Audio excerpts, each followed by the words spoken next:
साथियों, बाबा साहब इस बात पर जोर दे रहे थे कि संविधान सभा एक साथ एक मत हो और मिलकर सर्वहित के लिए काम करे। मैं आपको संविधान सभा की एक और ऑडियो क्लिप सुनाता हूं। ये ऑडियो डॉक्टर राजेंद्र प्रसाद जी का है, जो हमारी संविधान सभा के प्रमुख थे। आइए डॉक्टर राजेंद्र प्रसाद जी को सुनते हैं। हमारा इतिहास बताता है और हमारी संस्कृति सिखाती है कि हम शांति प्रिय हैं और रहें। हमारा साम्राज्य, हमारी फतेह दूसरे तरह की रही है। हमने दूसरों को जंजीरों से, चाहे वो लोहे की हो या सोने की, कभी नहीं बांधने की कोशिश की। हमने दूसरों को अपने साथ लोहे के जंजीर से भी ज्यादा मजबूत मगर सुंदर और सुखद रेशम के धागे से बांध रखा है, और वो बंधन धर्म का है, संस्कृति का है, ज्ञान का है। हम अब भी उसी रास्ते पर चलते रहेंगे और हमारी एक ही इच्छा और अभिलाषा है। वो अभिलाषा ये है कि हम संसार में सुख और शांति कायम करने में मदद पहुंचा सकें और संसार के हाथों में सत्य और अहिंसा वो अचूक हथियार दे सकें जिसने हमें आज आजादी तक पहुंचाया है। हमारी जिंदगी और संस्कृति में कुछ ऐसा है जिसने हमें समय के थपेड़ों के बावजूद जिंदा रहने की शक्ति दी है। अगर हम अपने आदर्शों को सामने रखे रहेंगे तो हम संसार की बड़ी सेवा कर पाएंगे। साथियों, डॉक्टर राजेंद्र प्रसाद जी ने मानवीय मूल्यों के प्रति देश की प्रतिबद्धता की बात कही थी। अब मैं आपको डॉक्टर श्यामा प्रसाद मुखर्जी की आवाज सुनाता हूं। उन्होंने अवसरों की समानता का विषय उठाया। डॉक्टर श्यामा प्रसाद मुखर्जी ने कहा था, I hope, sir, that we shall go ahead with our work in spite of all difficulties and thereby help to create that great India, which will be the motherland of not this community or that, not this class of it, but of every person, man, woman and child inhabiting in this great land, irrespective of race, caste, creed or community. Everyone to have an equal opportunity so that he or she can develop himself and herself according to the best talent and serve the great common motherland of theirs. साथियों, मुझे उम्मीद है आपको भी संविधान सभा की debate से ये ओरिजिनल ऑडियो सुनकर अच्छा लगा होगा। हम देशवासी को इन विचारों से प्रेरणा लेकर ऐसे भारत के निर्माण के लिए काम करना है जिस पर हमारे संविधान निर्माताओं को भी गर्व हो। साथियों, गणतंत्र दिवस से एक दिन पहले 25 जनवरी को नेशनल वोटर्स डे है। ये दिन इसलिए अहम है क्योंकि इस दिन भारतीय निर्वाचन आयोग की स्थापना हुई थी। Election commission. हमारे संविधान निर्माताओं ने संविधान में हमारे चुनाव आयोग को लोकतंत्र में लोगों की भागीदारी को बहुत बड़ा स्थान दिया है।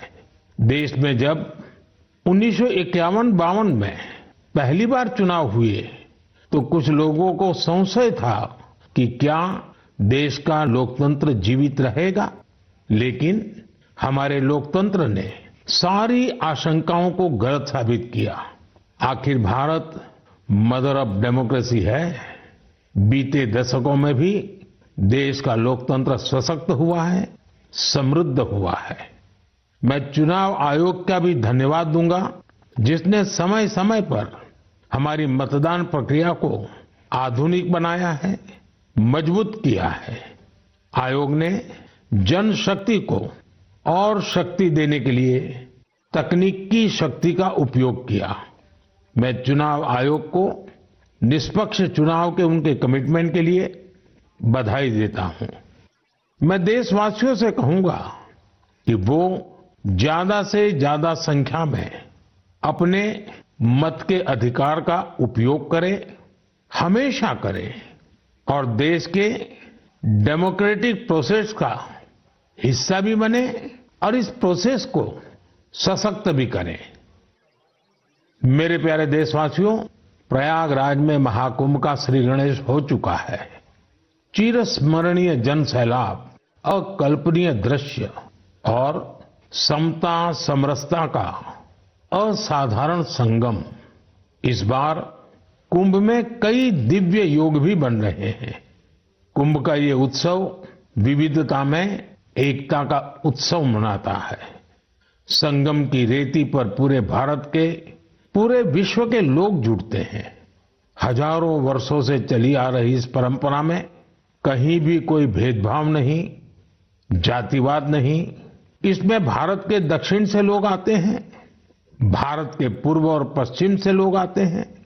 कुंभ में गरीब अमीर सब एक हो जाते हैं। सब लोग संगम में डुबकी लगाते हैं, एक साथ भंडारों में भोजन करते हैं, प्रसाद लेते हैं। तभी तो कुंभ एकता का महाकुंभ है। कुंभ का आयोजन हमें ये भी बताता है कि कैसे हमारी परंपराएं पूरे भारत को एक सूत्र में बांधती हैं। उत्तर से दक्षिण तक मान्यताओं को मानने के तरीके एक जैसे ही हैं। एक तरफ प्रयागराज, उज्जैन, नासिक और हरिद्वार में कुंभ का आयोजन होता है, वैसे ही दक्षिण भूभाग में गोदावरी, कृष्णा, नर्मदा और कावेरी नदी के तटों पर पुष्करम होते हैं। ये दोनों ही पर्व हमारी पवित्र नदियों से, उनकी मान्यताओं से जुड़े हुए हैं। इसी तरह कुंभकोणम से तिरुक्कड़ियूर, कुड़वासल से तिरुचेरै अनेक ऐसे मंदिर हैं जिनकी परंपराएं कुंभ से जुड़ी हुई हैं।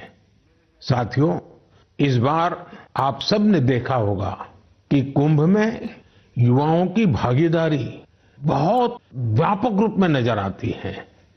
और ये भी सच है कि जब युवा पीढ़ी अपनी सभ्यता के साथ गर्व के साथ जुड़ जाती है तो उसकी जड़ें और मजबूत होती हैं और तब उसका स्वर्णिम भविष्य भी सुनिश्चित हो जाता है। हम इस बार कुंभ के डिजिटल फुटप्रिंट्स भी इतने बड़े स्केल पर देख रहे हैं। कुंभ की ये वैश्विक लोकप्रियता हर भारतीय के लिए गर्व की बात है। साथियों, कुछ दिन पहले ही पश्चिम बंगाल में गंगा सागर मेले का भी विहंगम आयोजन हुआ है। संक्रांति के पावन अवसर पर इस मेले में पूरी दुनिया से आए लाखों श्रद्धालुओं ने डुबकी लगाई है। कुंभ, पुष्करम और गंगा सागर मेला हमारे ये पर्व हमारे सामाजिक मेलजोल को, सद्भाव को